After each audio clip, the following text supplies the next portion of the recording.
سب سے پہلے میں آپ کو former prime minister Nawaz Sharif صاحب کا ایک کلپ دکھاؤں گا. انہوں نے گلگت بلتستان میں ایک جلسے سے خطاب کرتے ہوئے کچھ گفتگو کی ہے, بڑی انٹرسٹنگ ہے, ذرا سنیے.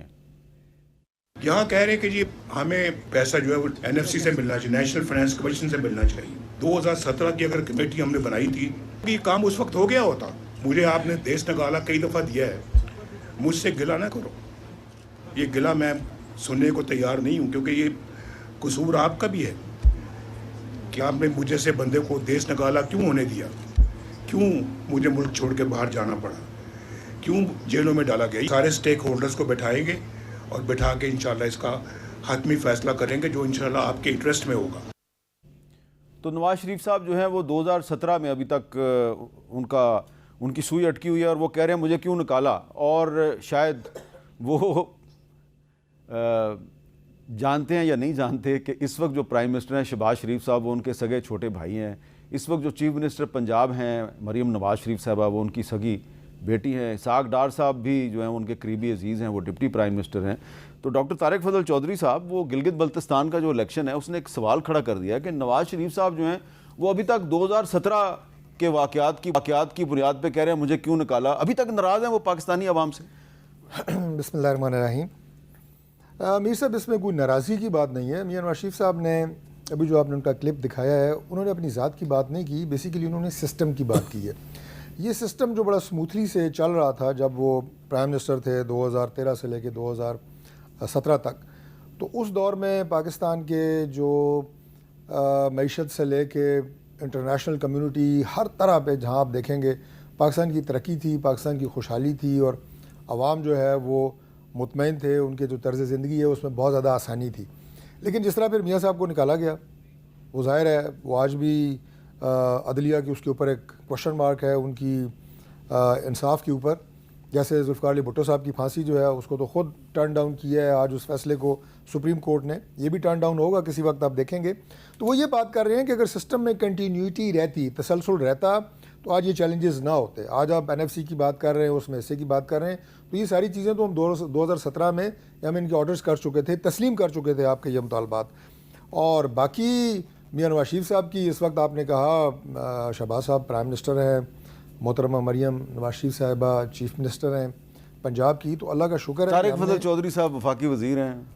جی الحمدللہ, میں تو میاں نواز شریف صاحب کے ساتھ بھی کیبنٹ ممبر تھا, تو ان کا اعتماد تھا الحمدللہ.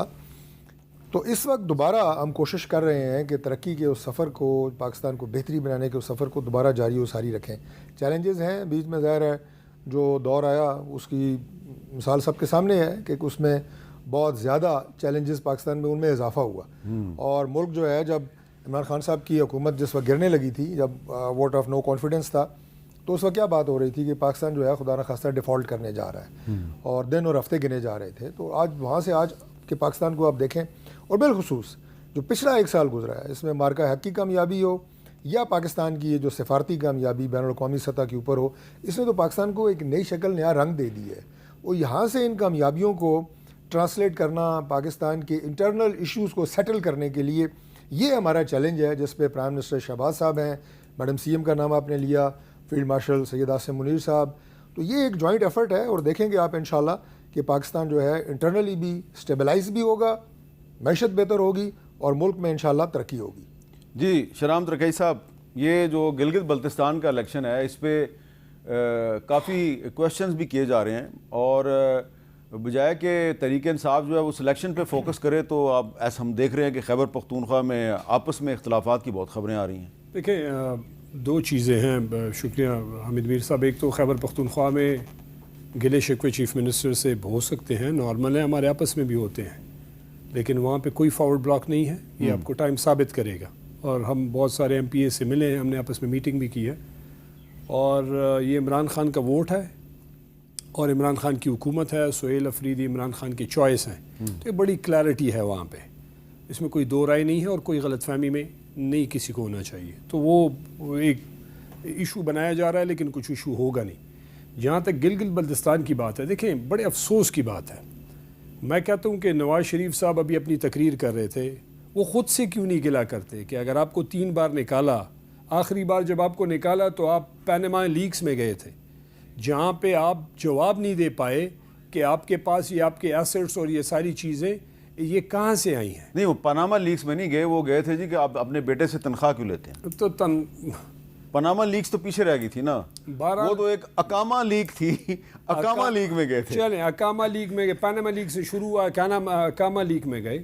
آج اگر ان کو گلا ہے کہ اس وقت ان کو نکالا, تو ابھی جب فارم 47 کی ان کو حکومت آئی تو شہباز شریف کی بجائے نواز شریف دوبارہ وزیر اعظم بن جاتے. وہ پارٹی کے ہیڈ ہیں, ان کو تو عوام نے نہیں روکا ہوا, عوام نے ان کو ووٹ نہیں دیا, اس میں کوئی شک نہیں ہے. عوام کو نیچے سے گلا کرنا چاہیے تھا کہ بھائی آپ کو پورے پاکستان نے ووٹ نہیں دیا, ووٹ عمران خان کو پڑا ہے, وہ جیل میں ہیں. آپ یہاں پہ گلگت بلتستان میں کھڑے ہو کے لوگوں کو کہہ رہے ہیں جی آپ کی میں بات نہیں سننا چاہتا, آپ اس پہ میرے ساتھ بات نہ کریں, انگلی لا کے آپ کہتے ہیں کیونکہ مجھے جب نکالا تو آپ کدھر تھے. اور بھائی آپ کو دوبارہ لایا گیا ہے تو آپ وزیر اعظم بن جاتے, آپ کا گلہ ختم ہو جاتا, آپ کو تو کرسی چاہیے تھی نا. ایک دوسری بات یہ ہے کہ انہوں نے بات کی, ڈاکٹر صاحب نے بڑی مزے کی بات کی کہ جی جب عمران خان جا رہے تھے تو ملک دیوالا ہو رہا تھا. 6.2 گروتھ تھی اس وقت, 6.2. جب عمران خان گئے نیگیٹو میں گروتھ رہی, آج بھی نیگیٹو میں ہے. میں آپ کو فیکٹس اینڈ فگرز کے ساتھ بتا رہا ہوں. ایک دوسری بات یہ ہے کہ یہ کہہ رہے ہیں کہ مارکہ حق ہوا, بالکل فخر کی بات ہے کہ پاکستان نے انڈیا کو شکست دی, زبردست کام کیا. آپ کہہ رہے ہیں کہ انٹرنیشنلی آپ جرگے کر رہے ہیں, لوگوں کو صلح کر رہے ہیں, اچھی بات ہے, کریں. لیکن مجھے یہ بتائیں کہ آپ کے پرائم منسٹر شہباز شریف کا یہ 5واں بجٹ آ رہا ہے, 5واں آنے والے 3-4-5 دن میں ہو جائے گا. کیا آٹا سستا ہوا, کیا بجلی سستی ہوئی, کیا لوڈ شیڈنگ ختم ہوئی, کیا دوائیاں سستی ہوئی, کیا پیٹرول سستا ہوا؟ پوری دنیا میں لوگوں نے پیٹرول سستا کیا, پیٹرول سستا ہوا بھی. یہاں پہ آپ پیٹرول لیوی سے 1.2 ٹریلین تک آپ 9 مہینے میں پیسے کمائے جا رہے ہیں, کیونکہ آپ کی انکمپیٹنس ہے کہ ایف بی آر یا تو آپ نے ان ریئلسٹک ٹارگٹس دیے ہیں ایف بی آر کے لیے, اپنے اچیومنٹ کے لیے, یا آپ کا ایف بی آر آپ کے انڈر ہے جو فیلئر ہے, وہ اپنے ٹارگٹس نہیں پورے کر رہا, تو آپ 18% سیل ٹیکس اب یہ لگانے والے ہیں. یہی چمگونیاں ہو رہی ہیں, 18% سیل ٹیکس جو ہم سننے میں آ رہا ہے, ابھی سامنے آ جائے گا. اگر یہ اکراس دا بورڈ لگائیں گے, آپ دوائیوں کا کیا کریں گے, آپ کھانے پینے کا کیا کریں گے, آپ مطلب آپ کہہ رہے ہیں کہ جی ملک ترقی کر رہا ہے. میں یہ کہہ رہا ہوں کہ میرے ساتھ ادھر سے اٹھیں, آپ کے کیمرے اٹھے ڈاکٹر صاحب اور میں, اور آپ جائیں کسی چوک میں کھڑے ہو کے آپ کسی کو کہیں کہ آپ جو 30-40 ہزار روپے تنخواہ لیتے ہیں, آپ کا 10 دن گزارا ہوتا ہے؟ نہیں ہوتا. اچھا ڈاکٹر صاحب, کس چیز کی ترقی, مطلب یہ بھی کسی دن کریں گے ویسے. میں عامر میر صاحب ایک اور سوال کر دوں, اور گلگت بلتستان کا الیکشن وہ تو ابھی سے کنٹروورشل ہے. کیسے؟ شہباز شریف نواز شریف جا رہے ہیں, بلاول جا رہے ہیں, باسوا بھٹو جا رہی ہیں, امیر مقام منسٹر ہے وہ کیمپین کر رہا ہے, باقی ان کے لیڈران کیمپین کر رہے ہیں. جنید خان جو صوبے کا صدر ہے, ایم این اے ہے, کچھ بھی نہیں ہے, اپوزیشن کا ایم این اے ہے, اور وہ کیمپین کے لیے جاتا ہے along with 5 M N Es. ان کو وہاں پہ پکڑ کے پہلے جیل میں ڈالتے ہیں, پھر ان کو کہتے ہیں نہیں الیکشن کمیشن نے کہا کہ گور خان صاحب کا تعلق تو تحریک انصاف سے ہے. دیکھیں ایک آپ چیک کریں نا, آپ چیزوں کو چیک کریں. آپ نے ان 5 کو نکالا, آپ نے اسد کیسر کو ایئرپورٹ کے راستے میں 45 منٹ اسد کیسر کہہ رہے ہیں کہ پورا لوگ گاڑیوں سے اتر کے ان کے فلائٹس مس ہو رہے تھے, بوڑھے, عورتیں, بچے, وہ لائن میں جا رہے تھے پیدل ایئرپورٹ. شرم کی بات نہیں. دوسری بات یہ ہے کہ آپ نے آج سلمان اکرم راجہ کو اور باقیوں کو, آپ نے بیرسٹر گور کو تو چھوڑا, میرے چیئرمین ہے, لیکن آپ ہمارے باقی لوگوں کو کیوں نہیں چھوڑ رہے؟ یہ کہاں, تو یہ پھر ایک سوال ہے نا, یہ سوال ہے نا, میرا سوال ہے کہ بیرسٹر گور خان جو ہے اس کو اجازت مل گئی ہے, تو جنید اکبر کو اور سلمان اکرم راجہ کو کیوں نہیں ملی؟ یہ تو ہم بھی کہہ رہے ہیں, یہ تو ڈاکٹر صاحب بتائیں گے کیوں دے رہے ہیں, کیوں نہیں دے رہے. ایک دوسری بات یہ ہے کہ یہ کیسا الیکشن ہے. دیکھیں تحریک انصاف کی کوئی جھنڈا نہیں لگانے دے رہے, کوئی آپ کی وہاں پہ کیمپین نہیں ہونے دے رہے. مطلب وہ ابھی سے ہی آبویس ہے کہ الیکشن کے ریزلٹس کیا ہوں گے. وہ جو 7 کو الیکشن ہوگا, مطلب پولیٹیکل میچیورٹی بھی ایک کوئی چیز ہوتی ہے نا, وہاں کے لوگوں کے ساتھ. اگر آپ الیکشن کیوں کروا رہے ہیں؟ اچھا جی, ذرا اب ان سے بھی ذرا بات کر لینا. ڈاکٹر صاحب ان کے نام آ جائے کہ جی یہ ہمارے M N As M Ps ہوں گے, یہ اتنے خرچ اربوں روپے